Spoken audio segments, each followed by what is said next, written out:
Mari kita berdoa.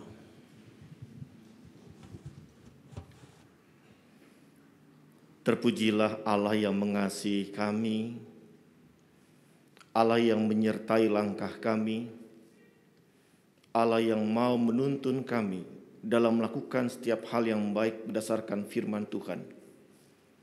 Bahkan Allah yang menyatukan kami dalam satu persekutuan di jemaat-Mu ini, yang boleh terus bersaksi akan kemurahan kasih Tuhan dalam hidup kami di tengah dunia ini.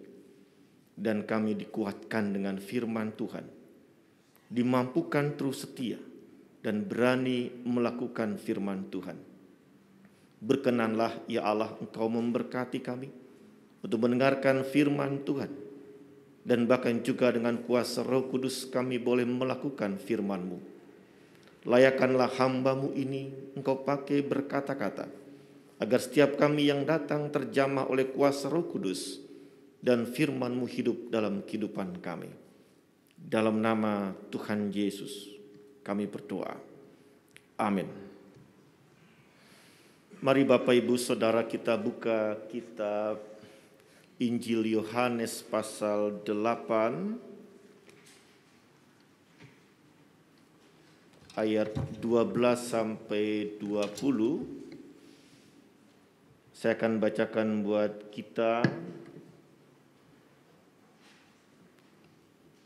Beginilah kesaksian penulis kitab Injil Yohanes pasal 8 ayat 12 sampai 20. Lembaga Alkitab Indonesia memberinya judul Yesus adalah terang dunia.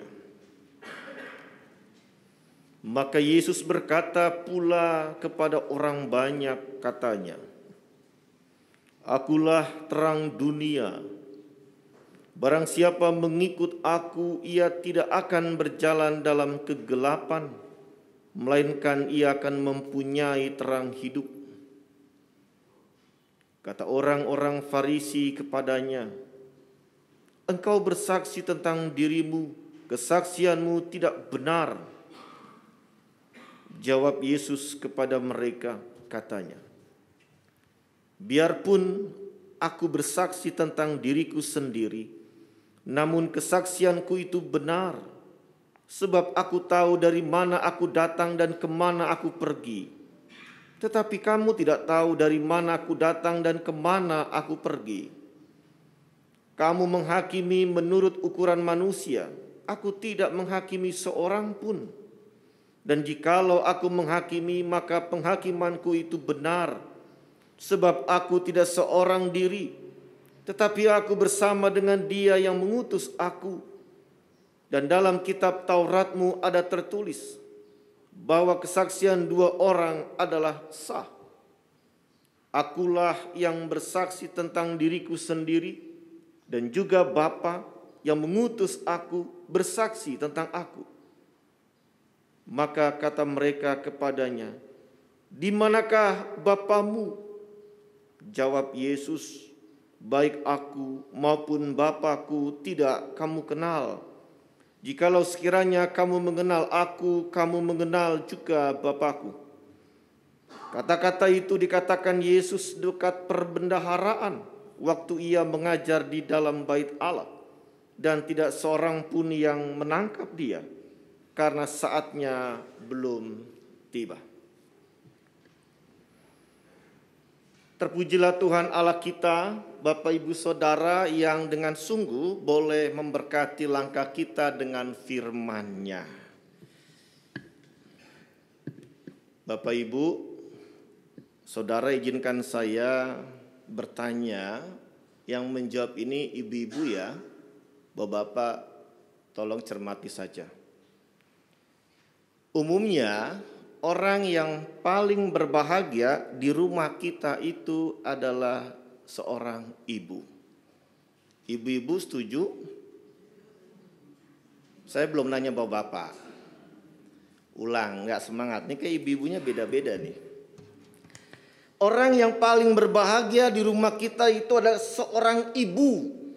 Betul apa salah? Betul. Oke. Seorang ibu adalah orang yang paling berbahagia di rumah. Pertanyaan kedua, emang buat apa kok berbahagia di rumah? Satu, ngasuh anak. Ngasuh anak. Dua, melahirkan. Ya bapak gak mungkin melahirkan kan. Tiga, punya gaji suami, tapi gaji istri bukan gaji suami. Begitu. Empat, ini bahagianya gak jelas nih. Oke, saya bantu. Bapak-bapak, di rumah itu orang yang paling bahagia pada umumnya adalah istri kita. Seorang ibu. Loh kenapa? Karena seorang ibu itu selalu mengerjakan mulai dari bangun pagi sampai dia sebelum tidur. Semua yang dia kerjakan bukan hanya buat dirinya, tapi buat suami, buat anak-anak, buat mertua, buat mungkin ada ponakan. Betul Bu? Yang paling cepat bangun pagi adalah ibu-ibu sudah mikir masak, sudah beberes di dapur, atau mungkin belanja, ya, kemudian menyajikan tempat untuk makan bersama, lalu cuci piring, lalu nyapu, lalu memperhatikan rumah. Begitu Bu? Sekarang saya khotbahnya memuji ibu-ibu, biar aman saya, ya. Loh kenapa disebut berbahagia Bapak Ibu? Oleh karena seorang ibu itu tidak pernah kursus bagaimana berumah tangga dengan segala kesibukan yang dia lakukan dari mulai bangun sampai dengan dia tidur. Hal-hal yang baik yang dia kerjakan. Dan bukan untuk dirinya saja, tapi untuk orang lain. Dalam rumah itu orang-orang yang dikasih. Nah, Albert Einstein bilang, nilai seseorang harus dilihat dari apa yang dia berikan dan bukan dari apa yang bisa dia terima. Jadi seorang perempuan itu punya nilai, seorang ibu itu punya nilai justru dari apa yang dia terus berikan buat rumah tangganya. Tapi ada ibu-ibu yang bilang gini, Pak Pendeta stres. Kalau bilang bahagia itu mah di mulut, di hati mah sebenarnya mah kesel. Loh kenapa kesel, kenapa stres? Karena kadang kalau Anda mengerjakan semua itu, melihat suami tidak membantu, melihat anak cuek, jadinya apa? Gondok, kesel. Betul apa betul Bu? Iya kan?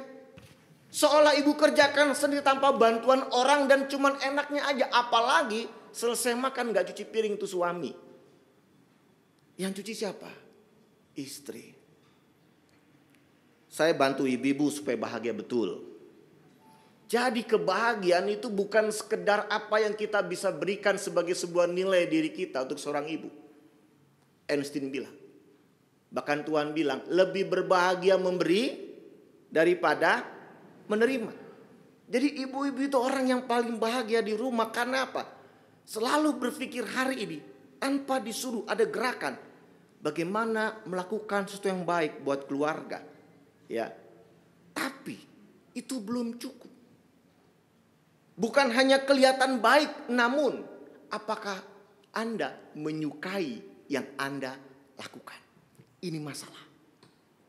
Karena ada orang bilang, Tuhan sampai kapan hidupku seperti ini, Tuhan capek. Benar gak? Saking capek dan ngeluhnya, kadang kalau marahin anak itu ungkit-ungkit. Ngancem-ngancem. Betul Bu? Karena emosi dan kesal. Akhirnya apa? Yang Anda kerjakan baik tadi itu dari mulai bangun sampai dengan sebelum tidur, itu sia-sia. Itu seperti Kain. Ketika dia memberikan persembahan bersama dengan Habel kepada Allah, ya kan? Setelah memberikan persembahan, Kain marah sama Tuhan, ngambek. Loh Tuhan bilang, Kain, kenapa kau marah kalau kau berbuat baik? Ternyata bagi Kain lihat apa? Habel persembahannya diterima. Aku Tuhan tolak, ya marah. Nggak dihargai. Nggak diterima dengan benar persembahanku dan ditolak. Tapi bagi Allah, yang Anda kerjakan untuk Kain itu sudah baik. Memberikan persembahan itu baik. Tapi justru sekarang saya mengajak kita jangan jadikan yang baik itu menjadi mubazir. Hal yang tidak berdampak baik buat Anda. Hanya kuat-kuatan kita. Ujung-ujungnya akhirnya kalau nggak kuat Anda meninggalkan semuanya itu dan berantakan tuh rumah. Karena saya tahu bahwa dalam rumah tangga seorang ibu kalau sudah ngambek itu kacau tuh rumah. Betul Bu? Suami mah hanya bisa enaknya ya. Paling banter, oh lagi ngambek, go food. Selesai masalah. Tapi seorang ibu saya mau katakan khusus buat hari ini adalah Anda bisa berbahagia ketika yang Anda kerjakan itu Anda sukai. Mulai dari bangun pagi, mengerjakan semua itu dengan menyukai yang Anda kerjakan. Itu membahagiakan. Ada seorang bernama C.P. Snow mengatakan, melakukan apa yang kamu suka adalah kebebasan. Menyukai apa yang kamu lakukan adalah kebahagiaan. Ini poin yang kadang suka dilupakan untuk kita semua juga. Kita kadang berbuat baik bagus. Kita baik kepada orang lain itu bagus. Tapi tidak semua orang menyukai yang Anda lakukan sendiri sebagai sebuah kebaikan. Hanya karena Anda berharap sesuatu dari orang lain. Dan ketika orang lain tidak menerima merespon baik perbuatan baik Anda kesal, Anda kecewa dan kemudian menghentikan kebaikan Anda. Itu yang terjadi. Orang bilang ngambek, orang sudah bilang pundung. Dan kalau udah begitu susah dirayu untuk kembali normal karena sudah kecewa. Tapi hari ini kita melihat bahwa orang bisa berbahagia justru ketika dalam kebaikannya dia mengerjakan dengan suasana menyukainya. Maka saya senang kalau ada orang ketika saya di rumah sakit lagi bingung dia entah bagaimana di rumah sakit itu, lalu saya datang, saya bilang ada yang bisa saya bantu. Lalu dia memberitahu, oh ya boleh saya mau ke ruangan ini, ke poli ini, mau mendaftar itu bagaimana, lalu saya bantu. Orang itu akan senang dibantu. Tapi dia akan lebih senang kalau kita yang membantu. Suasananya betul-betul suasana senang. Tidak terpaksa karena tidak ketus dalam perkataan. Jadi kita pun menyukai kalau orang tolong kita. Kita pun suka kebaikan orang sama kita. Terlebih kalau dia melakukannya dengan suasana senang. Kenapa senang? Sebab dia menyukai yang dia lakukan untuk kita.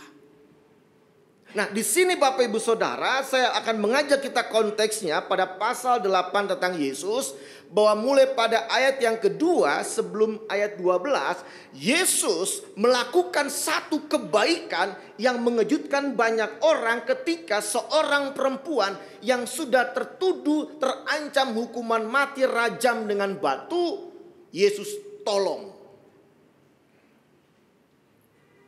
Mengejutkan orang-orang Farisi yang justru melihat bahwa ini siapa orang berani sekali. Masa sudah siap untuk membunuh perempuan ini karena kedapatan berbuat zina. Tapi Yesus datang menolong dan mengingatkan orang banyak. Siapa yang gak berdosa, dia yang lebih dulu melempar orang ini dengan batu. Yesus mencerahkan mereka untuk memperingatkan, hakmu apa membunuh ini perempuan. Walaupun betul Anda tahu ada aturannya bahwa orang yang kedapatan berbuat zina itu mesti dibunuh dengan rajam, dilempar dengan batu. Walaupun itu gak adil. Kenapa? Yang mau dibunuh perempuan kan? Pertanyaannya, lakinya mana? Pernah gak kita kritis? Si cowoknya kemana ini? Ini Bu, gak adil Bu. Ya, dalam konteks ini. Betapa orang waktu itu merasa hebat seorang laki-laki bebas berbuat apa saja. Tapi lupa dalam kasus perempuan ini ada juga laki-laki yang harus ditarik untuk dihukum. Tapi dalam konteks itu itulah ketidakadilan pada zamannya. Yesus tahu itu, maka perempuan ini bagi Yesus bukan membenarkan perbuatan dosanya, bukan menghalalkan perbuatan dosanya, tapi membuka mata banyak orang saat itu termasuk kelompok Farisi, ahli-ahli Tauratnya yang mudah menghakimi sesamanya, Yang seolah dia merasa saya tidak berdosa.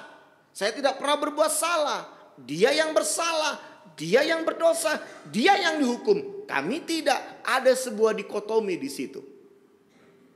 Yesus tahu kelicikan mereka. Maka dia bilang, Bapak Ibu Saudara, oke, kalau ada di antara kamu tidak berbuat dosa, lempar tuh perempuan dengan batu. Tak seorang pun mau melempar dengan batu. Kenapa?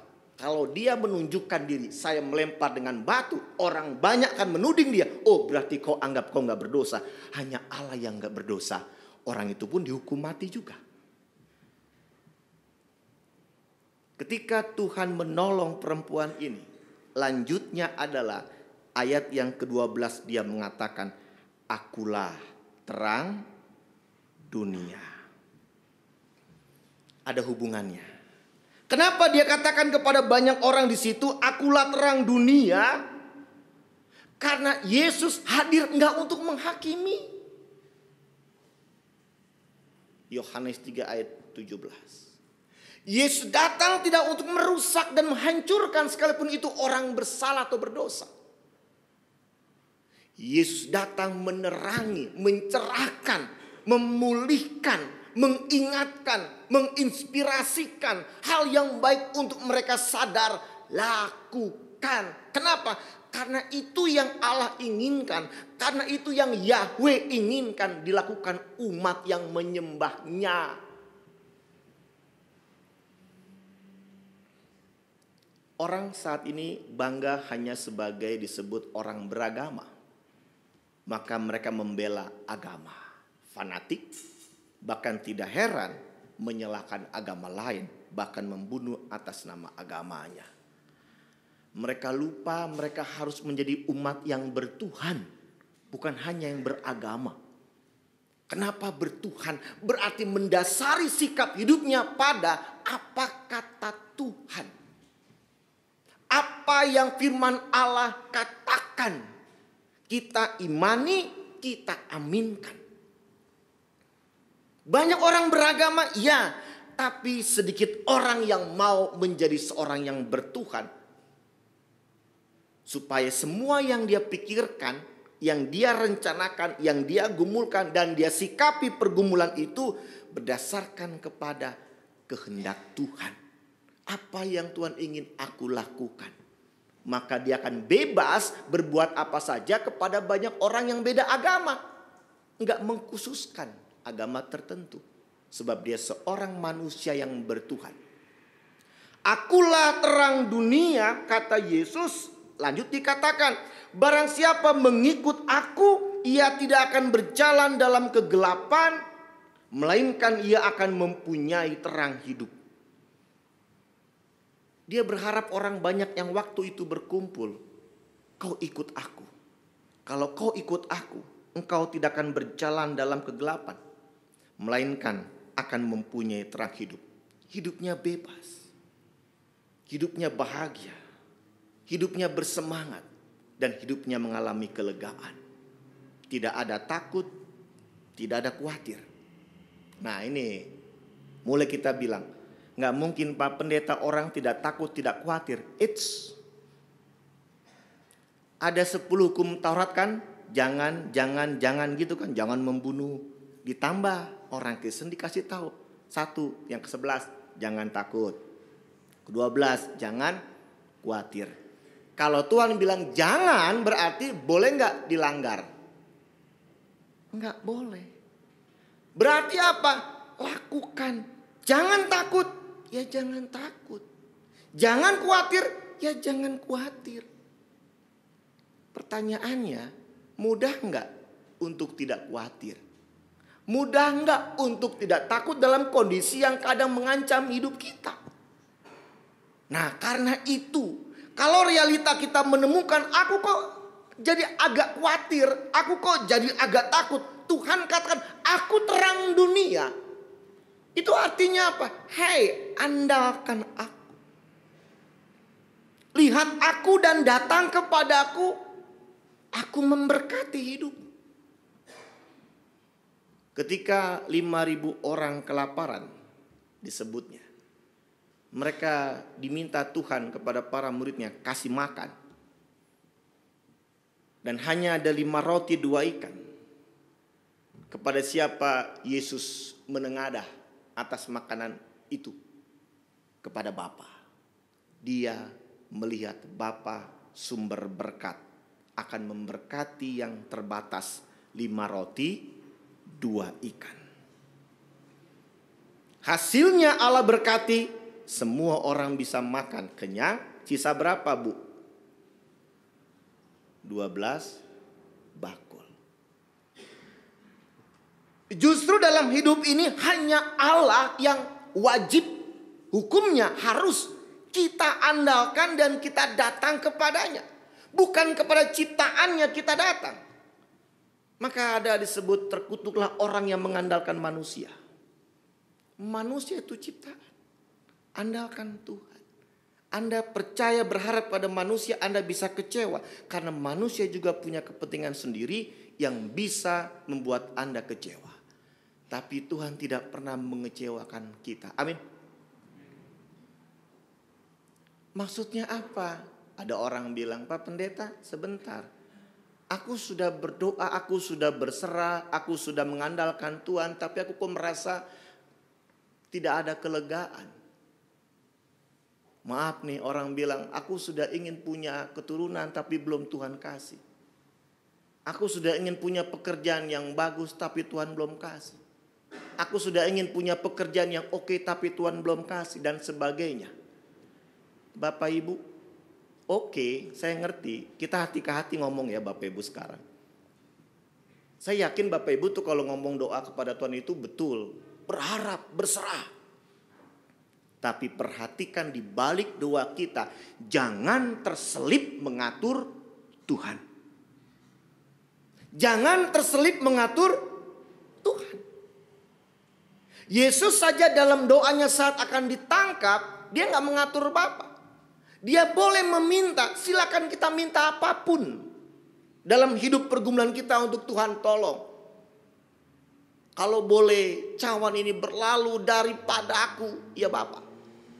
Tapi di ending doanya apa kata Yesus? Jangan kehendakku, melainkan kehendakmu.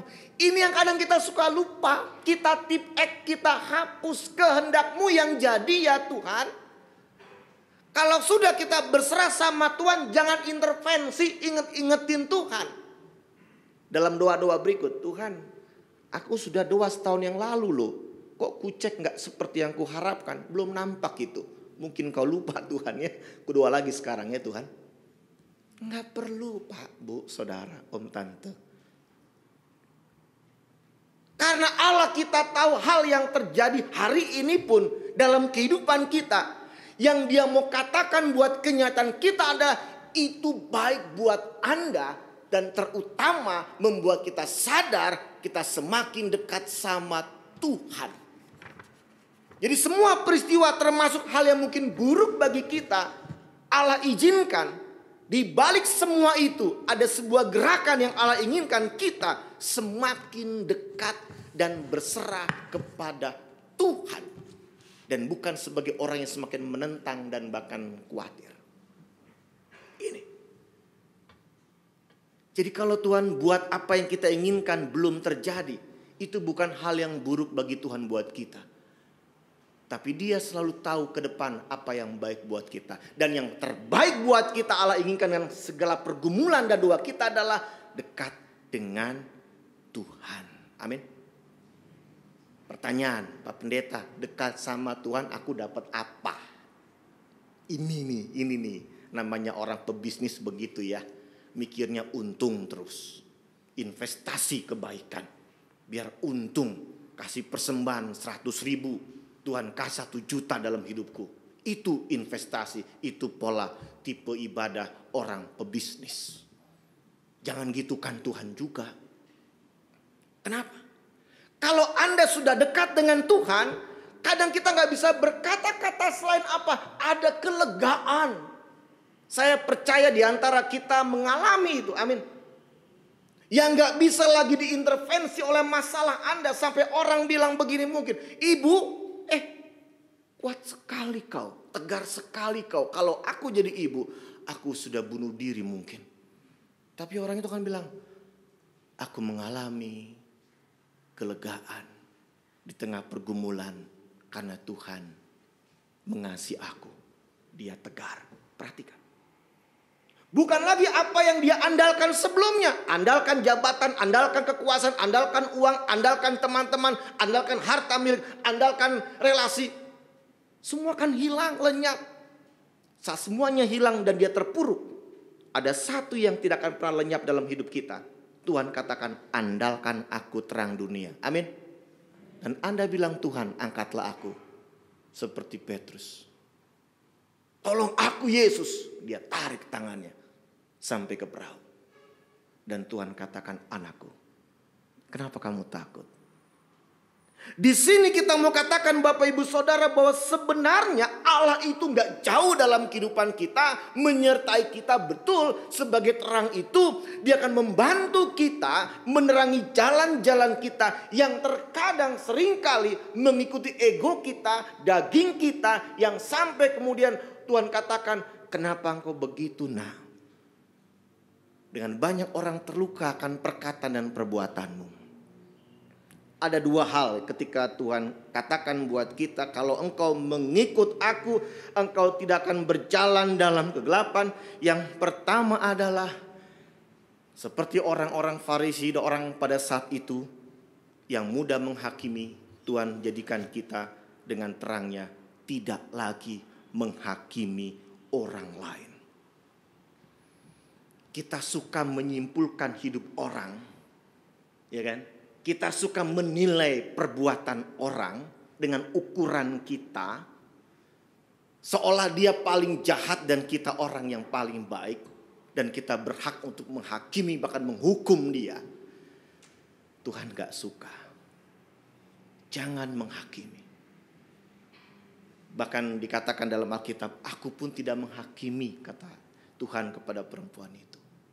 Pergilah dan jangan berbuat dosa lagi. Kenapa Tuhan gak menghakimi orang yang jahat pada zamannya? Dia ada datang hanya untuk mengasihi, hanya untuk memulihkan, hanya untuk memperbaiki hal yang salah dibuat oleh umat itu. Gak ada yang lain. Kalau kita terbiasa menghakimi orang, jujur, bukan kelegaan, tapi adalah kegelisahan. Tuhan bilang, apa yang kau ingin orang lain perbuat, perbuatlah terlebih dahulu kepadanya. Kalau kita biasa menjahati orang, saat nanti kita dijahati, kita akan tahu nggak enak. Betul Pak? Dikhianati dalam bisnis nggak enak. Dicurangi, dilicikin nggak enak. Makanya jangan jahatin. Iya Pak Pendeta, tapi kan orang itu udah nyebelin banget. Mengecewakan banget. Saya balas dia. Jujur ya Bu, dalam kedagingan saya mah setuju Bu. Kan Tuhan bilang, kalau engkau ditampar pipi yang satu, berikan pipi yang lain. Ya. Tampar lagi kan? Ibu-ibu setuju gak? Setuju dong. Masa sih enggak? Mata ganti mata? Setuju dong. Gigi ganti gigi? Pembalasan itu setuju Bu? Masa sih? Suami nyebelin, ngambek gak? Balas gak? Masa sih? Oke, kita apa adanya ngomongnya. Saya mau bilang ini, jangan jaim. Kita lebih suka balas dendam, betul gak Pak? Puas. Biar dia tahu rasa siapa kita, keluarga kita, harga diri kita di atas segala-galanya. Bahkan lebih mahal dari harga darah Yesus. Kan gitu. Ya kan? Hilang-hilang saudara gak apa-apa. Ya kan? Hilang-hilang teman gak apa-apa. Tapi harga diri jangan Anda singgung. Mata ganti mata pun jadi. Betul Pak? Ya kan? Kawan jadi lawan. Itu yang terjadi. Kita gak usah jaim. Kita lebih suka bagaimana melampiaskan kekesalan kita dan tercapai dengan tindakan-tindakan seperti membalas dan menghakimi. Tapi entah kenapa ya Bapak Ibu Saudara, Tuhan bilang jangan menghakimi. Kasihilah musuhmu. Berbuat baiklah kepada orang yang membenci kamu. Ini kan gak kita banget gitu loh. Betul gak sih? Ini yang salah Tuhan apa kita nih? Apa Alkitab kita tipek begitu? Setuju? Kita ganti. Hakimilah. Mata ganti mata lah. Bencilah musuhmu. Balaslah orang yang membencimu. Asik gak? Pak, asik gak Pak?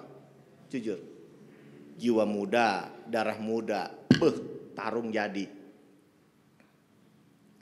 Inilah realita kita. Dan karena itu saya bisa paham. Dalam daging kondisi itu orang gak lagi mengandalkan Tuhan. Aku terang dunia menerangi hidupmu. Entar dulu Tuhan. Aku masih bisa.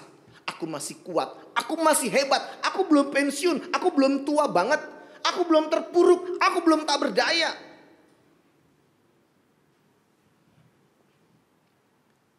Di sini kita diajak oleh firman Tuhan.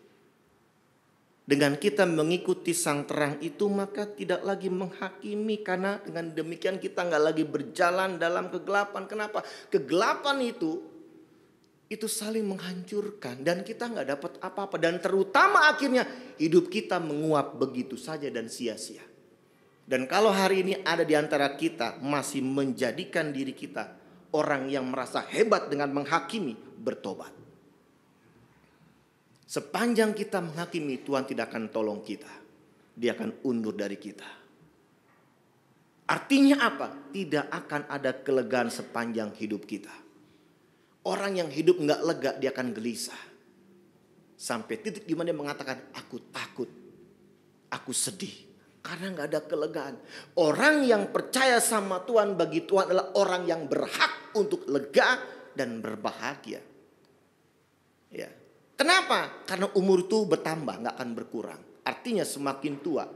Dan kita menikmati hidup hanya sedikit saja. Mubazir banget. Kenapa? Tuhan pengen hidupmu kau nikmati sejak engkau sadar engkau hidup sampai kematianmu. Menikmati kelegaan yang dari Tuhan. Yang kedua adalah tidak berjalan dalam kegelapan berarti tidak licik. Nggak ada lagi pikiran-pikiran yang buruk kepada orang lain. Niat-niat buruk kepada orang lain. Menipu orang lain dengan kata-katanya. Licik. Kelompok Farisi ahli Taurat licik kepada Yesus lewat pertanyaan yang menjebak. Salah menjawab. Alasan kelompok Farisi menangkap Yesus. Itu licik. Kita pun suka kesal sama orang gitu. Bertanya sesuatu yang menjebak kita hanya untuk tahu kita salah apa benar, kan nyebelin. Tidak lagi licik sebagai orang yang hidup dalam terang Tuhan, berarti dia akan terbuka kepada hal yang positif untuk dikatakan dan dilakukan. Pikirannya itu jernih. Perkataan itu hal-hal yang baik. Apa yang harus kubuat ya? Hal yang baik yang bisa kukatakan dan kulakukan dan orang senang. Maka mari Bapak Ibu Saudara pada hari ini di Minggu Epifani yang pertama ketika dikatakan Allah menampakkan diri dalam kehidupan kita. Dia mengajak kita datang kepada terang itu. Untuk menerangi langkah hidup kita di tahun 2023 ini. Catatan. Apakah orang yang datang sama Tuhan berarti orang itu gak lagi berdosa? Manusia itu syarat dosa. Tapi dalam keberdosaan kita merasakan Allah begitu baik mengasihi kita. Amin. Coba renungkan setiap pribadi. Mengintrospeksi di Tuhan kau begitu baik. Aku yang kadang suka menghakimi, aku kadang yang suka licik, Engkau masih mau hadirkan hari ini buat aku jalani. Engkau mengasihi aku, Engkau begitu baik. Dan biarlah itu membuat kita menggerakkan pikiran dan hati kita untuk berlaku yang baik juga. Tuhan katakan, karena Allah murah hati, kamu harus murah hati. Kalau kita baik bukan karena kita, karena Allah sudah baik dan Dia minta baiklah kita. Maka kalau Tuhan katakan akulah terang dunia, Dia pun bilang kamu terang dunia juga. Mari saudara, Bapak, Bu yang Tuhan sayangi, hadirkan diri kita menerangi sekitar kita dengan pikiran yang terungkap dalam perkataan dan perbuatan, yang orang bisa merasakan. Terima kasih Ibu, perkataanmu itu meneduhkan aku. Terima kasih Bapak, ucapan tindakanmu itu membuat aku semangat. Terima kasih Non, terima kasih Bung, Bang, yang kau buat membuat aku termotivasi. Betapa indah hidup yang seperti itu. Dan jemaat GBKP di tempat ini, setiap orang merasakan pulang dari persekutuan terberkati. Amin. Aku akan datang lagi ke sini. Kenapa? Aku tersemangati bertemu dengan banyak orang yang mensupport aku, yang memahami aku, menghargai aku, mendorong aku lebih semangat menjalani hidupku. Dan inilah jemaat yang Tuhan rindukan menjadi berkat. Amin. Maka semangatlah, sambutlah terang itu dalam terang yang kita hadirkan sepanjang waktu sampai kematian kita. Dan tinggalkanlah ada banyak orang yang mengatakan, aku bisa begini baik karena seseorang yang pernah aku kenal di jemaat ini. Nama Anda terukir indah di hati banyak orang. Dan orang akan melihat keturunan Anda akan menjadi berkat kebersamaan. Bukan sebaliknya. Si Bapak, ku ingat nama dia, aku sumpek. Kesal aku. Bikin aku gak mau ke jemaat ini. Masih hidup kah dia? Masih hidup? Masih. Tuhan, tolong Tuhan. Kapan dia matinya Tuhan? Mudah-mudahan bukan itu yang dalam pikiran pengalaman kita ya. Tuhan memberkati kita, semangat memasuki tahun 2023. Amin. Mari kita berdoa Bapak Ibu. Sebelum kita nanti pengakuan iman. Di saat ini kami menyadari kalau kami bukan orang yang sempurna, tetapi Allah mau sempurnakan kami oleh karena kasih-Mu. Maka biarlah kami meletakkan hati, pikiran, jiwa kami ke dalam terang-Mu yang menerangi jalan hidup kami. Layakan kami Tuhan, kalau hari ini kami ingin melakukan yang Tuhan ingin kami lakukan dengan sungguh-sungguh. Tapi jangan Kau undur di saat kami masih berkeras hati, tidak ingin melakukan yang Kau minta. Kasihanilah kami, layakkanlah kami, bimbinglah kami Tuhan. Dan kuasa Roh Kudus membuat kami khusus jemaat ini dibaharui dengan firman Tuhan. Dan bahkan juga dengan semangat yang selalu baru di tahun 2023 ini. Kami percaya Allah adalah Allah yang sungguh menerangi hidup kami hari ini sampai dengan kematian kami. Haleluya. Amin.